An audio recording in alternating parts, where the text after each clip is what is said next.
1996 की जो डायरी है उसी के आगे का पार्ट। आज ठंड का मौसम है, हम राइस स्पोर्ट्स स्कूल में आज लीस्ट टेम्परेचर है, उस पर हम छत पे एक रिकॉर्डिंग कर रहे हैं। और ये डगरिया भय की एक टॉपिक है जो 1996 की मेरी डायरी से है।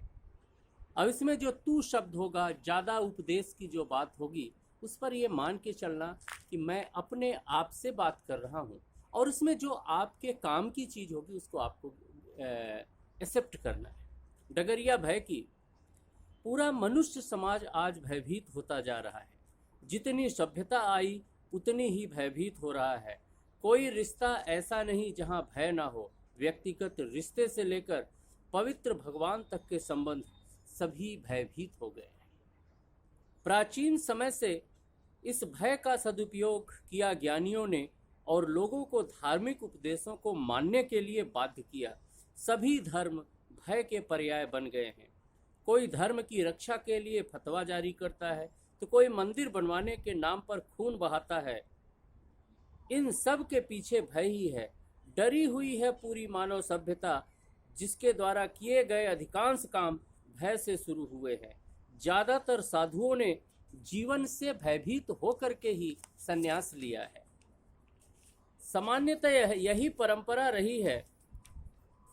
जब लोग जीवन से उबते तो मठों में जाते थे पूजा करने, ईश्वर प्राप्त करने, लेकिन ज़्यादातर वहां पहुंचकर बुरी तरह उलझ जाते थे।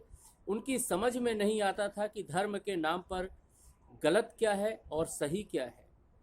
जो दूसरों ने कह दिया वही सही, अपना कोई विचार नहीं।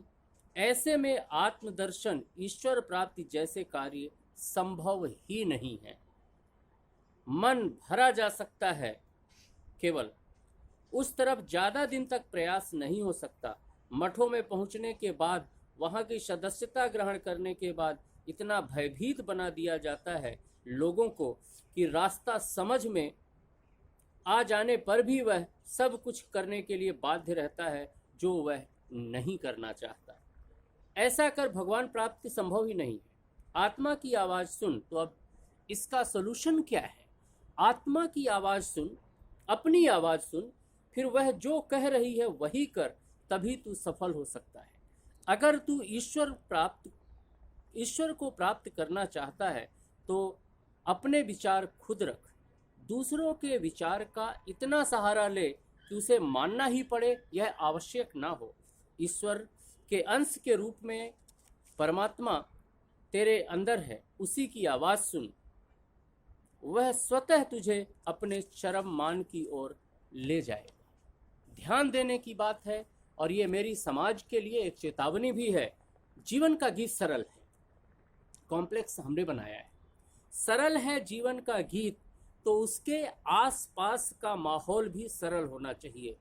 जिस समाज में यह सरलता नहीं रहेगी तो वह समाज उस फूटी ढोल की तरह होगा, जिसकी ना तो पास की आवाज़ सुहानी होगी और ना दूर की आवाज़ सुहानी होगी। डगरिया भय के लिए इतना ही।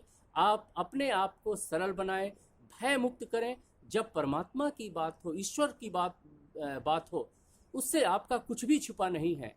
तो उससे ना तो भय की ज़रूरत है और ना ही ज़रूरत से ज़्यादा उससे दूरी बनाने की ज़रूरत है। एक भाव के साथ, जिस भाव से आपको अच्छा लगे उस भाव से उसको याद करें, ठीक है? बिना भय के साथ याद करें। जो गलत हो जाए तो बोल दो। रामचरितमानस में तो बाबा तुलसी ने लिखा है, भगवान राम ने कहा है, सन्मुख होई जीव मोहि जबहि, जन्म कोटि अघ नासहि तबहि। एक बार भगवान के तरफ, परमात्मा की तरफ चल पड़ो ना, तुम्हारे सारे पाप अपने आप खत्म हो जाएंगे। डरने की ज़रूरत नहीं है, ज़रूरत है शुरुआत करने की। इट्स ऑल फ्रॉम डगरिया भय की।